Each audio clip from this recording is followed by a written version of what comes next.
नमस्ते। चलिए सीधे आज के इस टॉपिक पर आते हैं। आज की इस चर्चा में हम सोर्स मटेरियल के जरिए ट्रेडिंग की दुनिया के सबसे बड़े पैराडॉक्स यानी सबसे बड़ी उलझन को समझेंगे। सोचिए, लोग ट्रेडिंग की तरफ सबसे ज्यादा क्यों अट्रैक्ट होते हैं? फ्रीडम, है ना? यहाँ कोई बॉस नहीं है, किसी को रिपोर्ट नहीं करना, कोई फिक्स्ड वर्किंग आवर्स नहीं है, सब अपनी मर्जी के मालिक होते हैं। पर क्या हो जब यही आज़ादी एक ट्रेडर का सबसे बड़ा जाल बन जाए?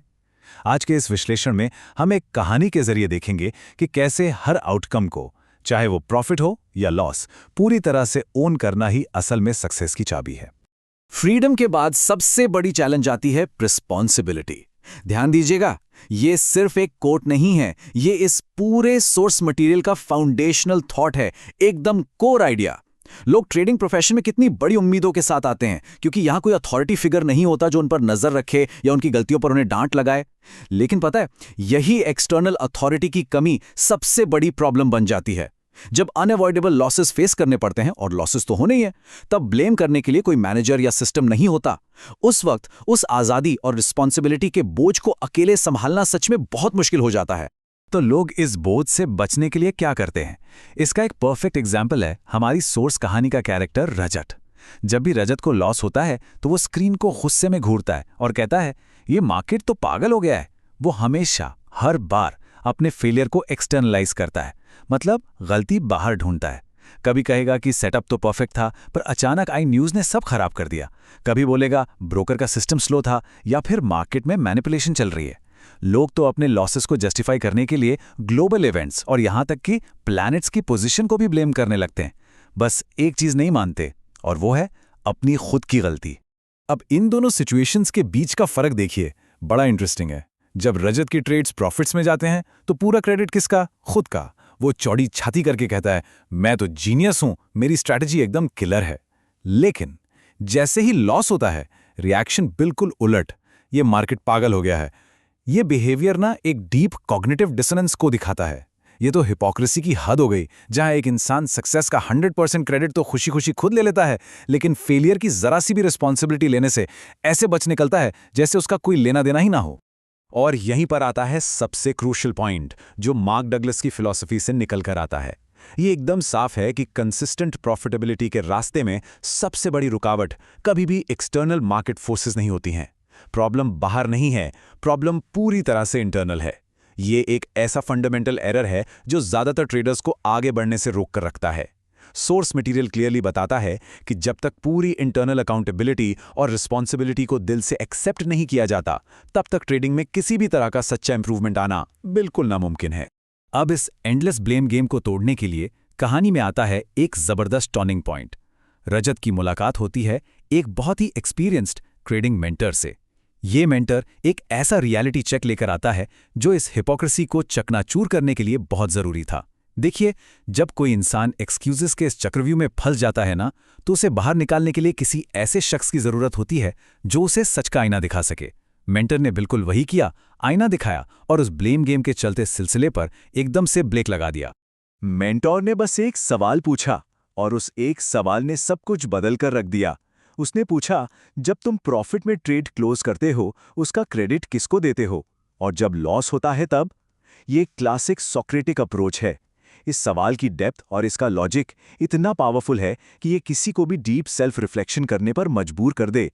सोर्स के मुताबिक जब ये सवाल पूछा गया तो रजत ने पहले तो बहुत कॉन्फिडेंटली प्रॉफिट का क्रेडिट अपनी खुद की स्ट्रैटेजी और एनालिसिस को दिया। लेकिन जैसे ही लॉस के बारे में पूछा गया, वो हिचकिचाया और उसने धीरे से कहा, मार्केट को। और बस यही वो हिचकिचाहट है जहां से असली सच्चाई सामने आनी शुरू होती है। मेंटर का कोर लेसन एकदम क्रिस्टल क्लियर था। ट्रेडिंग में कोई बाहर वाला या कोई थर्ड पार्टी कभी जिम्मेदार नहीं होती। हर एक आखिरी डिसीजन, चाहे वो ट्रेड में एंट्री लेना हो, एग्जिट करना हो या अपना रिस्क मैनेजमेंट तय करना हो, ये सिर्फ और सिर्फ ट्रेडर के खुद के हाथ में होता है। कंसिस्टेंसी तब तक आ ही नहीं सकती जब तक विन और लॉस दोनों आउटकम्स को पूरी तरह से अपना ना लिया जाए। सच तो यह है कि मार्केट की मूवमेंट को आज तक कोई कंट्रोल नहीं कर पाया है, लेकिन इंसान अपने खुद के एक्शंस को तो जरूर कंट्रोल कर सकता है ना? बिल्कुल कर सकता है। इस रियलाइजेशन के बाद सोच में एक बहुत बड़ा पैराडाइम शिफ्ट आता है। पहला बड़ा बदलाव, अब हर लॉस एक लेसन बन गया, ना कि कोई बहाना। दूसरा बदलाव, हमेशा सही साबित होने की वो जो ईगो होती ना, वो खत्म हो गई। अब मेरा गोल सिर्फ और सिर्फ कंसिस्टेंटली प्रॉफिटेबल होना रह गया। और तीसरा सबसे ज़रूरी बदलाव, ये पूरी तरह एक्सेप्ट कर लेना कि मार्केट कुछ भी कर सकता है। एक ट्रेडर की एकलौती जॉब सिर्फ अपने खुद के बनाए रूल्स को फॉलो करना और रिस्क को मैनेज करना है। शीशे के सामने खड़े होकर ये एक्सेप्ट करना कि हाँ, अगर लॉस हुआ है तो कहीं ना कहीं खुद की ही गलती है, ये एक सच में बहुत बड़ा इंटरनल शिफ्ट था। चलिए अब इस थियरी को हवा से निकालकर एक्शनेबल स्टेप्स में देखते हैं। इस डीप सेल्फ रिफ्लेक्शन के बाद अगला प्रैक्टिकल कदम क्या था? वो था एक पोस्ट ट्रेड जर्नल की शुरुआत करना। हर ट्रेड के बाद 3 बहुत ही स्ट्रिक्ट सवाल पूछे जाने लगे। 1. क्या ट्रेडिंग प्लान को ठीक से फॉलो किया गया था? 2. क्या डिसीजन लेने के वक्त इमोशंस बीच में आ गए थे? और 3.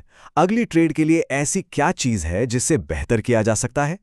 इस तरह का स्ट्रक्चर्ड अप्रोच हर आने वाले नए एक्सक्यूज को जड़ से खत्म कर देता है और एक बहुत ही स्ट्रिक्ट अकाउंटेबिलिटी मेंटेन करता है। एक विक्टिम ट्रेडर और एक एम्पावर्ड ट्रेडर के माइंडसेट्स का अंतर यहां एकदम साफ दिखाई देता है। विक्टिम ट्रेडर का पूरा फोकस एक्सटर्नल इवेंट्स और लक पर होता है, जबकि एम्पावर्ड ट्रेडर अपना पूरा ध्यान इंटरनल रूल्स और डिसिप्लिन पर लगाता है। विक्टिम ट्रेडर लॉसेस के बाद सिर्फ नए एक्सक्यूजेस बनाता है, पर एम्पावर्ड ट्रेडर उन्हीं लॉसेस से वैल्यूएबल लेसन्स निकालता है। और सबसे ज़रूरी बात, विक्टिम ट्रेडर मार्केट को कंट्रोल करने की उम्मीद रखता है, जबकि एम्पावर्ड ट्रेडर मार्केट को नहीं बल्कि खुद पर सेल्फ कंट्रोल प्रैक्टिस करता है।